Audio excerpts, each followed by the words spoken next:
সবাইকে জানাই সুপ্রভাত। আশা করি আপনারা সকলেই খুব ভালো আছেন। আজ হলো রবিবার, ছুটির দিন। ছুটির দিনে তো এমনিতেই একটু দেরি হয়ে যায়। যতই ভাবি তাড়াতাড়ি উঠবো, তাও যেন ঘুম থেকে উঠতে উঠতে খানিকটা দেরি করেই ফেলি। তাছাড়া আজকে হচ্ছে সরস্বতী পুজো। তো আমাদের এখানে যে গণেশ মন্দিরটা আছে, সেখানে তো আপনারা জানেনই সমস্ত ধরনেরই পূজা পার্বণ হয়। তো এবছরের সরস্বতী পুজোতে শ্রীহানের হাতে খড়িটা ভাবছি সেখানে গিয়ে দিয়ে দেবো।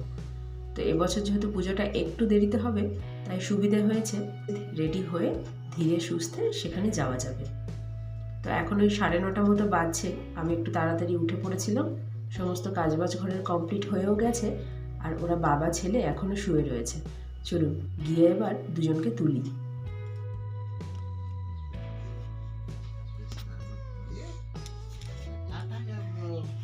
কিরে, ঘুম ভাঙলো? তুই আজকে কোথায় যাবি? আজকে কোথায় যাবে তুমি? কোথায় যাবি আজকে? হাতে খড়ি দিতে যাবি নাকি? আজ হাতে করে দিন নাকি? তুই বসবি কিনা আমার তো সেটাই সন্দেহ। কোথায় ঢুকছি? তুই পুরোহিতের কোলে গিয়ে বসে লিখবি কিনা সেটাই আমি ভাবছি। এই, তুই কি ঘুমিয়ে পড়লি নাকি আবার? ওঠ, তোকে মুখ ধুয়ে খাইয়ে তারপর আবার বাকি কাজ করবো। ওঠ বলো ওঠ। Peekaboo peekaboo I see you ওঠো বাবা, ওঠো ওঠো ওঠো ওঠো। পিকাবু আজকে আমরা টাটা যাবো, ঘুরু ঘুরু যাবো, চলো। আই সি ইউ সে বাড়ি কোথায়? এই যে এখন 12:30 মতো বাজছে। এবছর তো পুজোটা একটু দেরি করেই শুরু হবে। আমি আর শ্রীহান রেডি হয়ে গেছি। ওর বাবা একটু বাইরে বেরিয়েছিল, আসতে একটু দেরি করে ফেলেছে। স্নান হয়ে গেছে, ওর বাবাও রেডি হচ্ছে। তুমি কোথায় যাবে? ডিউটি? তুমি ডিউটি যাবে? এই বছরের পুজোটা তো আজকাল দুদিন মিলে পড়েছে, যার জন্য বেশ সুবিধে হয়েছে। খানিকক্ষণ দেরি করে গেলেও কোনো অসুবিধা নেই। এমনিতেই তো ঠান্ডা, তার উপর না সকাল সকাল পুজোটা হলে নিজেদেরই একটু অসুবিধা হয়ে যেত। স্নান করে রেডি হয়ে যেতে অনেকটাই সময় লেগে যেত। অন্যদিন যা হাওয়া চলে, গায়ে সোয়েটার ছাড়া একেবারে বেরোনোই যায় না। আজকের ওয়েদারটাও দেখছি ভীষণ ভালো রয়েছে, রোদও উঠেছে আর কোনো হাওয়াও আজকে নেই। কোথায় যাচ্ছ বাবু শ্রীয়ান? মন্দিরে। মন্দিরে এবিসিডি লিখতে? ও মন্দিরের সামনে রাস্তাটাতে চলে এসেছি। শ্রীহানের বাবাকে বললাম, এই সময় ভিডিওটা বরং খানিকক্ষণ তুমিই তুলে দাও। শাড়ি নিয়ে আর ছেলে নিয়ে দুটোকে চলাই আমার ভীষণ মুশকিল হয়ে যাচ্ছে। আসলে অনেকদিন শাড়ি টাড়ি পরা হয় না তো, তারপর আবার এই পাহাড়ি রাস্তা, উঁচু নিচু, কেমন যেন মনে হচ্ছে পরে টরে যাবো শাড়ি পরে। চলুন, চলে এসেছি মন্দিরের সামনেটাতে। বাহ, অনেক লোকজনই এসেছে দেখছি।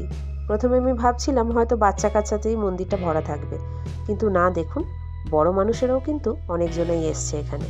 এই মন্দিরটাতে আজকে আমিও প্রথম এলাম। মন্দিরের কালারখানি দেখেছেন? ভারী সুন্দর, সাদা আর সোনালি রঙে মন্দিরটা যেন একেবারে ফুটে উঠছে। তারপরে আবার তার সাথে আকাশের নীল স্বচ্ছ রং, চারিধারটা মিলেমিশে যেন একেবারে ঝাঁ চকচক করছে। চলুন এবার ভেতরটাতে যাই। বাহ, কি সুন্দর সরস্বতী মায়ের মূর্তিটা করেছে দেখুন, আর সাজিয়েছেও ভীষণ সুন্দর। এই জায়গাটাতে এই প্রথমবার আমার আসা। চলুন এখানটাতে কি কি আছে আমার সাথে সাথে আপনাদেরকেও আশপাশটা একবার ঘুরিয়ে দেখাবো। এখনো পুজোতে বসেনি, অনেকটাই তো হাতে সময় আছে। হয়তো আরেকটু বেলা হলে তবে হয়তো পুজোতে বসবে।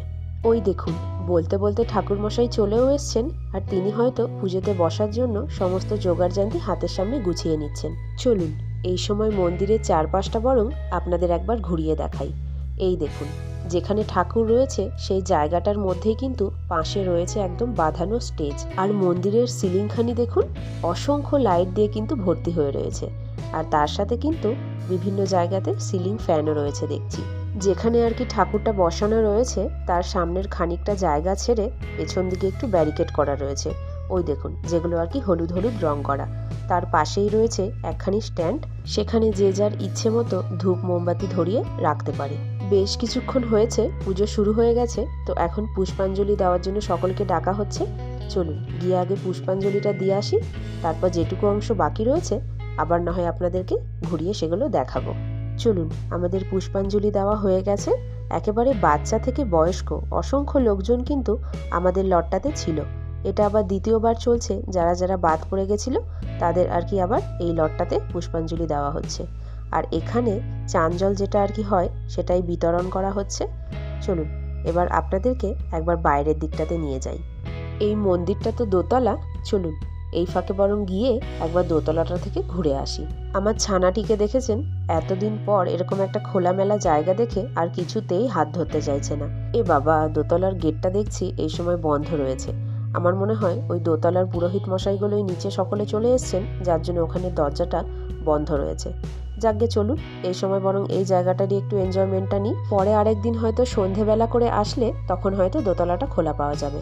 আজ তো সরস্বতী পুজো, এমনিতেই ব্যস্ততার দিন, তাই হয়তো দোতলাটা এখন বন্ধ রয়েছে। চলুন এবার ঠাকুরমশাই আরতি করছে, আরতিটা হয়ে গেলেই তারপর তিনি বললেন হাতে খড়ির প্রোগ্রামটা শুরু হবে।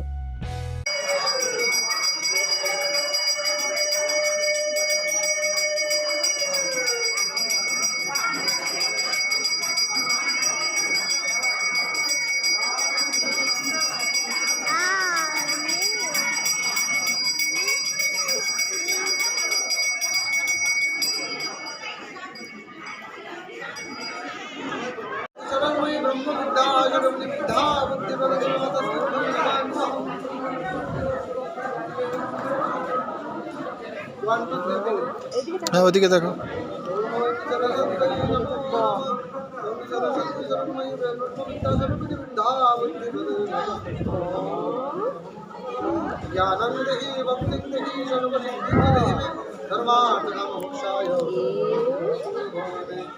नारायण माधव माधव माधव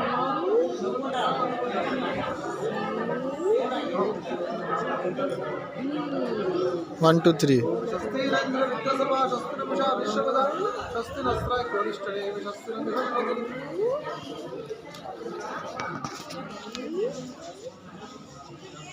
না ওই ভাবে দেখাই যায় তো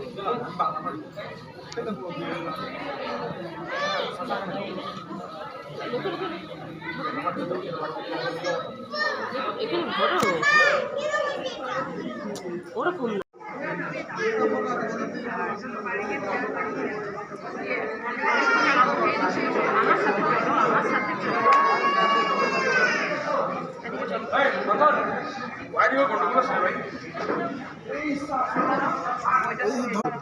ছুঁই দাও আস্তে আস্তে।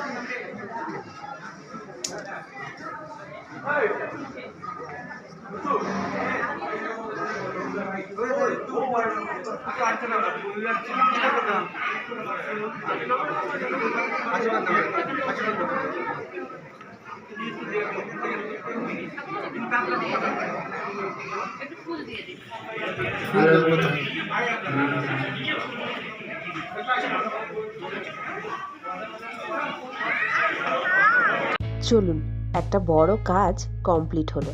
আসলে শ্রীহানকে নিয়ে এখানে মোট 3খানি বাচ্চা এবছর ছিল হাতে খড়ি দেওয়ার জন্য।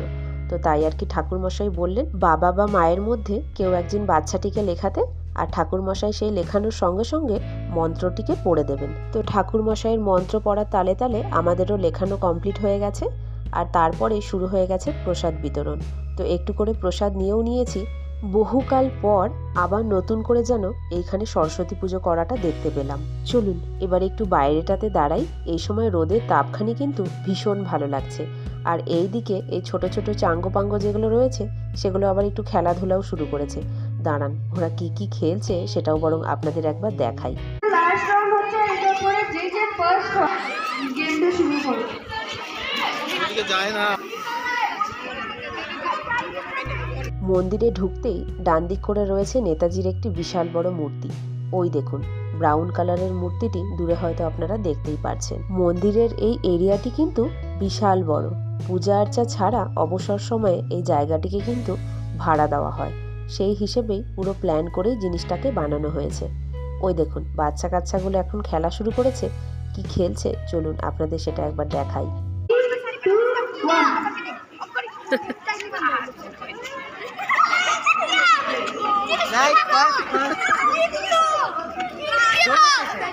কি কাণ্ড বুঝুন, দুজন করে দাঁড় করিয়ে দুজনের একটি একটি পায়ে দড়ি বেঁধে দিয়েছে, আর সেই দড়ি বাঁধা পা নিয়ে সবাইকে দৌড়তে হবে।